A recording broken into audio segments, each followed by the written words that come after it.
I know. Was that the phone? I know I said I was done with Kwikset, but I didn't ever bring up any of the handle sets. So I need to briefly cover that. And this is one that just came off of the door because it doesn't floop anymore.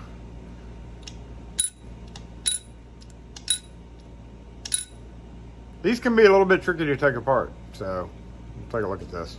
So it comes off the door just like a regular Kwikset knob. Normally has a spindle that sticks out further. I don't know what happened. Here it is.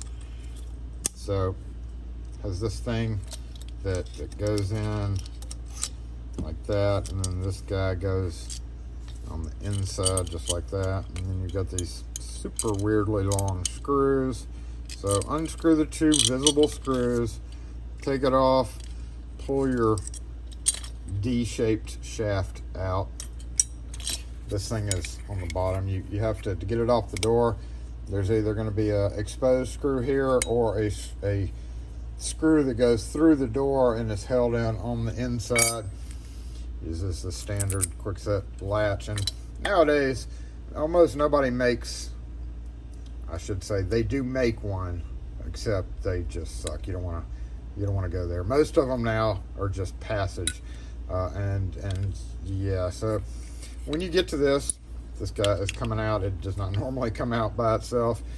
There is actually a black piece of plastic right here, and you can see where I tried to get this thing to work. It's once I took it apart, the gears on the inside are just jammed up something fierce. But there's also a black piece right here. So the first thing you want to do is take off the visible screws, of course. Okay, we don't have, I don't know. Oh, I've been using my vessel in the truck. So we're going to unscrew this, which removes the bottom of it. Now these things are called, I call them handle sets. Some people call them grip sets because you're gripping it. And then set, I don't know why they're called grip. They're just grip sets. Set that aside and take your screw and your lock washer off right there. Set it aside.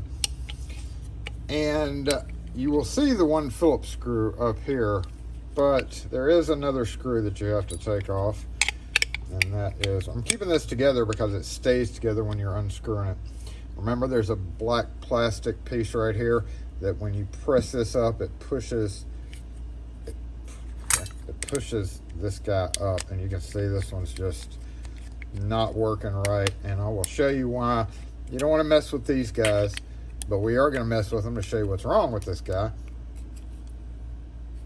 You have to, this has to be down for you to, there it goes. It has to be down for you to take apart. And if we take this spring right here and pull it out and wipe away this goo where I tried getting it to work, and then I found out it wasn't going to work. So there's a Phillips screw right there and a Phillips screw right there. So basically, just going to remove those two. Now that black plastic piece that's right here is going to keep it all together. On that black plastic piece, which apparently has fallen out and been completely lost. So you're going to take those two screws out. And it's still not going to come off because what's happening is that plastic piece is holding this in. So on that black plastic piece, along the edges, you'll see kind of a like a cutout or a spring-loaded, not really spring-loaded, but it's like a cutout on each side that is held in with this little notch right here. So you actually have to take a real thin flathead and come in on the edge, press in on that pushes the little plastic piece in, and then pop it off. Once you do that, if you pull it off and you start doing this, you should be able to get that thumb piece out of the way, and it should come out just like that. And then it's just a simple matter of pulling your cylinder out. So no big deal there. Just unscrew what you see. Pretty much, if you run up on something that won't come apart or whatever, then you just take as many screws out as you can find. Now, this guy is not moving correctly. One neat thing about these is when you buy these, and they don't make this design anymore. This is probably 25, 30 years old. But to hand these guys, all you have to do is lift up, turn it, and now it's not going to work right, probably, because there we go. It did work right that time. But it's still not going to work, and I'll show you exactly why this guy's not working. But that's literally how you handle it. You just lift up and turn it, and then snap it back down, depending on which side of the door it's on. So in this case, this guy had to be finally retired because it is plastic on the inside, and plastic gears do what plastic gears do, and they break. So we're going to show you that. However, you really shouldn't be doing this. This is one of those, there's go and there's no go. This is one of those no-go situations. You don't want to go here for the most part. So we're going to go ahead and peel these off and take this plastic cover off. All right, and if you have to do something like this, you want to lay them all out in a row so you know. So we'll put this here. And we have the mechanism here. And I'm going to show you exactly what's broken. Let me go spray this off. And we can see our broken gear. 2 of them are missing right there. So yeah, there's nothing that you can do about that. And we'll go ahead and show you the rest of it. Here's the part that gear intersects with.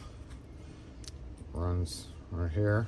Doop, doop, doop, doop, or up, down, you know. Okay, we'll set this aside like we were fixing it or whatever. But there's no fix for stripped out plastic gear. This guy, which when you turn, either the thumb turn on the inside or the key. You can see that's where the key intersects with it on the back side. When you turn the key, this goes in there, turns, and then this guy's what basically locks it. How it's locking it is it's keeping it from going up and down. But again, we're all busted out. There's several pieces of gear teeth in here, and when the gear's screwed up like that, there's just not a whole lot that you can do about it, because it's going to skip as you're pressing it. It's just going to skip, and there's that big open area that it's skipping, so it's skipping like two little teeth and not coming all the way down. So this guy unfortunately had to be retired. I just wanted to show you how to rekey it, put it back together, kind of what I just did in reverse. Of course, this is not going to be taken apart. When you're just rekeying something, you're going to want to leave these little guys alone, leave all that part alone. You're just taking off this segment of it. Anyway, that's it. We're done. I do have a nice brass hunk there. Yay! Little brass right there. This guy has metal in it, so yep. This nice brass piece right there. Yep, all over, and then you can. Just felt like I needed to show a handle set, at least one of them. There's several variations of that, but for the most part, just, you know, unscrew all the little bits and bobs that you can see, and you'll get it apart. There is another Kwikset, or is it Wiser? There's another Kwikset style. It's got a spring behind it, and I don't have one of those to show you, but pretty much just unscrew your screwy things, and now we're done with Kwikset. So yeah, Schlag next.